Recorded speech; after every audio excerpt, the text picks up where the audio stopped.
نحمده ونصلي ونسلم على رسوله الكريم اما بعد فاعوذ بالله من الشيطان الرجيم بسم الله الرحمن الرحيم واستبق الباب وقدت قميصه من دبر والف يا سيدها لدى الباب۔ پارہ نمبر 12 سورہ یوسف، رکوع نمبر 3، آیات نمبر 25، 26، 27، 28، 29۔ واستبق الباب، اور دونوں دوڑے دروازے کی طرف، وقدت قمیصہ من دبر، اور چیر ڈالا قمیصہ اس کا قمیص من دبر پیچھے سے، وَأَلْفَيَا سَيَّدَهَا لَدَى الْبَابَ، اور دونوں مل گئے عورت کے خاوند سے لدى الباب دروازے کے پاس۔ قالت، زلیخا کہنے لگی، ما جزاء، کیا جزا ہے اس کی، من اراد بأہلک سوءا، جو شخص تیرے گھر والوں کے ساتھ برائی کا ارادہ کرے، الا ان یسجن، مگر یہ کہ اسے جیل میں ڈالا جائے، او عذاب علیم، یا دردناک سزا دی جائے۔ قال ہی راودتنی عن نفسی، یوسف علیہ السلام نے فرمایا کہ اس نے خواہش کی مجھ سے، عن نفسی، کہ تامو اپنی جی کو، وشہد شاہد من اہلہا، اور گواہی دینے والے نے گواہی دی اس کے خاندان میں سے، ان کان قمیصہ قد من قبل فصدقت، اگر اس کا قمیص پٹا ہے آگے سے تو عورت سچی ہے، وَهُوَ مِنَ الْكَاذِبِينَ، اور یہ شخص جھوٹے لوگوں میں سے ہے۔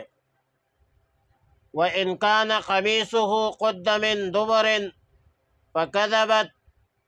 اور اگر ان کا قمیص پیچھے سے پٹا ہے تو اس عورت نے جھوٹ بولا ہے، وَهُوَ مِنَ الصَّادِقِينَ، اور یہ شخص سچوں میں سے ہے۔ فَلَمَّا رَأَى قَمِيصَهُ قُدَّ مِن دُبُرٍ، پھر جب اس کے قمیص کو دیکھا گیا کہ پیچھے سے پٹا گیا تھا، ان قال انہ من کیدکن، وہ کہنے لگے کہ یہ عورتوں کی فریب ہے، مکر ہے، ان کیدکن عظیم، بے شک تمہارے عورتوں کے مکر فریب بہت بڑا ہے۔ یوسف اعرض عن ھذا، اے یوسف جانے دے اس ذکر کو، واستغفری لذنبک، اور اے زلیخا، اے عورت تو اپنے گناہ کے لیے استغفار کرے، انک کنت من الخاطئین، بے شک تو ہی خطا کاروں میں سے تھی، گناہ گاروں میں سے تھی۔ گزشتہ آیتوں میں یہ تھا کہ عزیز مصر کی بیوی زلیخا نے یوسف علیہ السلام کو گناہ میں مبتلا کرنے کی بھرپور کوشش کرتی رہی، اور سیدنا یوسف علیہ السلام کو اللہ تعالی نے زلیخا کی حرکات قبیحہ سے بچا لیا، اور اللہ تعالی نے اپنے منتخب برگزیدہ شخصیت پیغمبر یوسف علیہ السلام کی اعانت کے لیے بطور معجزہ برہان ربانی سامنے لایا، جس سے اس کے دل میں خیانت تک نکال دیا۔ اور مذکورہ آیتوں میں یہ مذکور ہے کہ یوسف علیہ السلام نے اس برہان ربانی کی مشاہدہ کرتے ہوئے وہاں سے بھاگنے لگے اور باہر نکلنے لگے دروازے کی طرف، اور بلکہ باہر دروازے کی طرف دوڑنے لگے۔ عزیز مصر کی بیوی زلیخا نے یوسف علیہ السلام کو پیچھے سے پکڑنے کی کوشش کی، یہاں تک کہ یوسف علیہ السلام کا قمیص وہ پیچھے سے پٹ گیا، مگر یوسف علیہ السلام دروازے سے باہر نکل آئے۔ جب زلیخا پیچھے سے آ رہی تھی، اور تاریخی روایات یہ ہے کہ دروازہ جو ہے وہ تالا لگا دیا گیا تھا، جب یوسف علیہ السلام دروازے کی طرف دوڑے اور دروازے پر پہنچے تو یہ تالا کھل کر گر گیا، اور پھر جب یوسف علیہ السلام دروازے سے باہر نکلے اور زلیخا پیچھے تھی، اور پھر دونوں کا سامنا عزیز مصر کے سامنے ہوا، دونوں عزیز مصر نے دونوں کو دیکھا اور دونوں نے عزیز مصر کو آمنے سامنے دیکھا، تو ان کی بیوی زلیخا جو تھی وہ سام گئی اور بات یوں بنائی، بلکہ الزام اور تہمت لگائی یوسف علیہ السلام پر کہ جو شخص آپ کی بیوی کے ساتھ برے کام کا ارادہ کرے تو اس کے سزا اس کے علاوہ کیا ہو سکتی ہے کہ یا تو اس کو قید میں ڈالا جائے، جیل میں ڈالا جائے، یا کوئی جسمانی سخت قسم کی سزا دے دی جائے۔ یوسف علیہ السلام اپنی پیغمبرانہ شرافت کی بنیاد پر غالباً زلیخا کا راز فاش نہ فرماتے، مگر جب زلیخا نے تہمت لگانے کی کوشش کی اور تہمت لگانے کی طرف پیش قدمی کی، پیش رفت کی، تو مجبوراً حقیقت اظہار فرمایا اور فرمایا ہی راودتنی عن نفسی، یعنی زلیخا نے ہی مجھے اپنا مطلب نکالنے کے لیے مجھے پسلا رہی تھی۔ اب ظاہر ہے کہ صورتحال بہت نازک ہو گئی اور فیصلہ بھی مشکل ہو گیا عزیز مصر کے لیے، لیکن اللہ تعالیٰ نے حضرت یوسف علیہ السلام کی عصمت کو محفوظ بنانے کے لیے، معصوم ثابت کرنے کے واسطے، وہ ایک چھوٹے سے بچے نے فیصلہ دیا، اور ایک چھوٹے سے بچے کو اللہ تعالیٰ نے قوت گویائی عطا فرمائی اور انتہائی عاقلانہ، فاضلانہ، عالمانہ، حاکمانہ انداز میں فیصلہ دیا کہ اگر قمیص پیچھے سے پٹا ہے تو زلیخا مجرم ہے، اور آگے سے ہے تو پھر یوسف علیہ السلام کا گناہ ہے۔ شاہ و شاہد شاہدن کی تفسیر میں مزید اقوال ہے اور بہت سارے اقوال ہیں جس سے انکار نہیں کیا جا سکتا، تفصیلات بھی بہت ہے، لیکن امام احمد بن حنبل رحمہ اللہ تعالی نے اپنے مسند میں، ابن حبان نے اپنے صحیح میں، اور حاکم نے مستدرک میں ایک روایت نقل کی ہے کہ 4 بچوں کو گوارا میں گویائی عطا کی گئی۔ 4 بچے ایسے ہیں جو بالکل چھوٹے بچے ہیں، عام ماحول میں وہ گفتگو نہیں کر سکتے، لیکن 4 بچوں نے 4 موقعوں پر انہوں نے باتیں کی ہیں۔ نمبر 1 حضرت عیسیٰ علیہ السلام، جس کے پاکیزگی کی گواہی دی جب لوگوں نے کہا یا مریم انا لک ھذا، تو سیدنا عیسیٰ علیہ السلام نے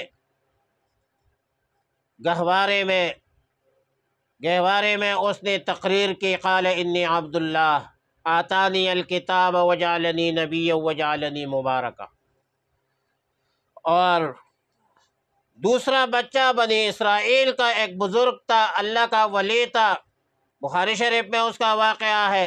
حضرت جریج، جب اس پر تہمت لگی تو ایک چھوٹے بچے نے شہادت دی، ایک غیر شادی شدہ عورت سے لڑکا پیدا ہوا تو اس چھوٹے سے لوگوں نے اس عورت سے کہا کہ یہ بچہ کہاں سے آیا، اب تو شادی شدہ نہیں ہے۔ تو اس عورت نے تہمت لگایا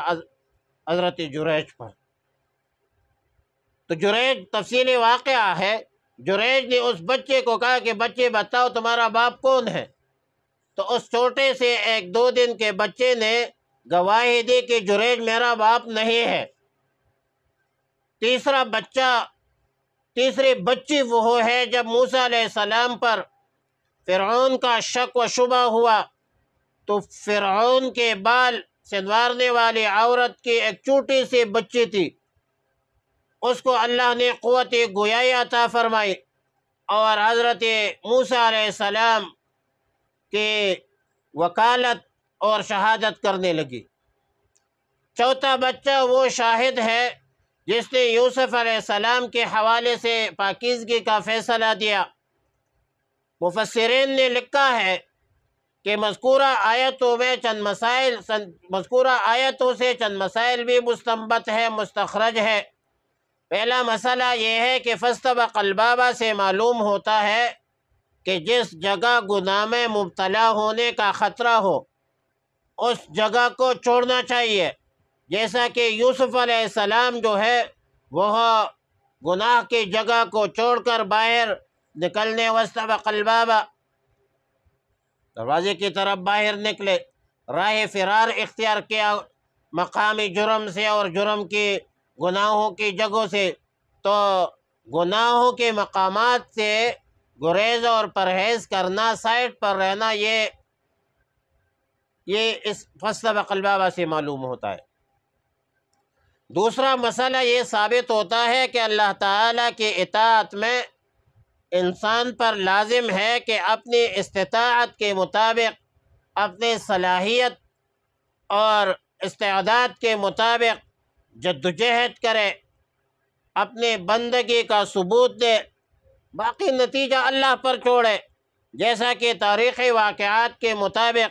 یوسف علیہ السلام جب دروازے کی طرف دوڑے تو دروازہ تو مقفل تھا،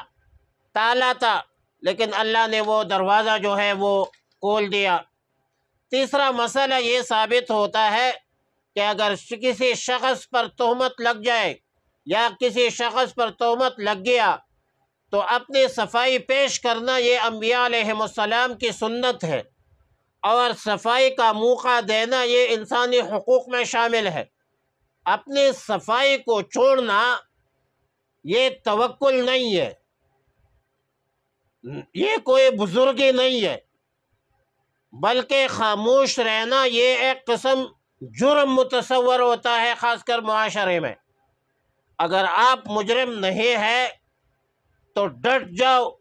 کھڑے ہو جاؤ اپنی جگہ پر اور اس بات ثبوت تک ایک بات پہنچاؤ۔ آپ پر جو بھی الزام لگے اس الزام کے اس بات جو ہے وہ لوگ کرے جن لوگوں نے الزام لگایا ہے۔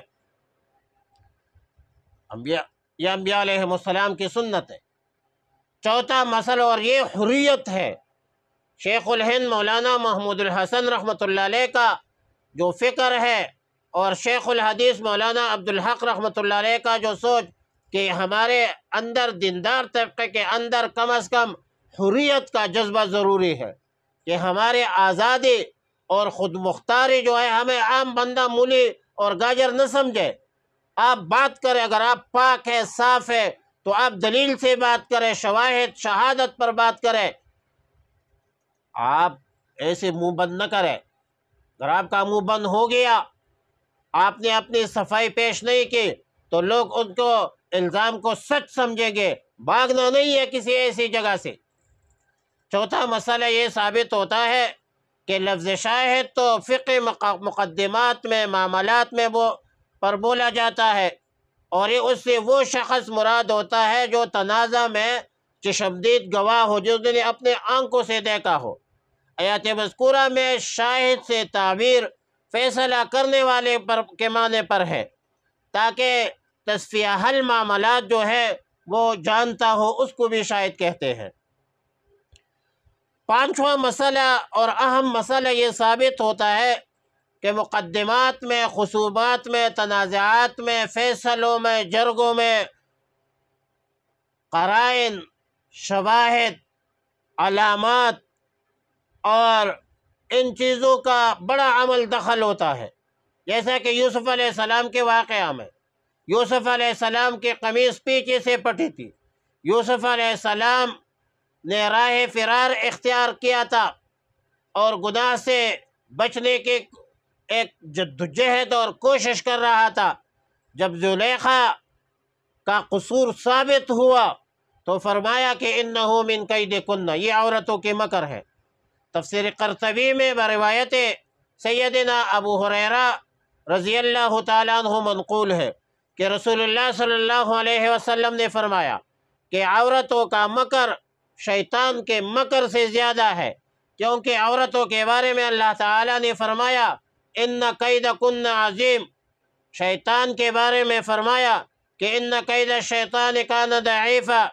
شیطان کے مکر ضعیف ہے، عورت کی مکر جو ہے وہ زیادہ ہے. اور آیت نمبر 29 میں فرمایا کہ اے یوسف علیہ السلام اس واقعے کو نظر انداز کیجئے. زلیخا کو کہا کہ تمہاری غلطی تھی، تم مجرم ہو،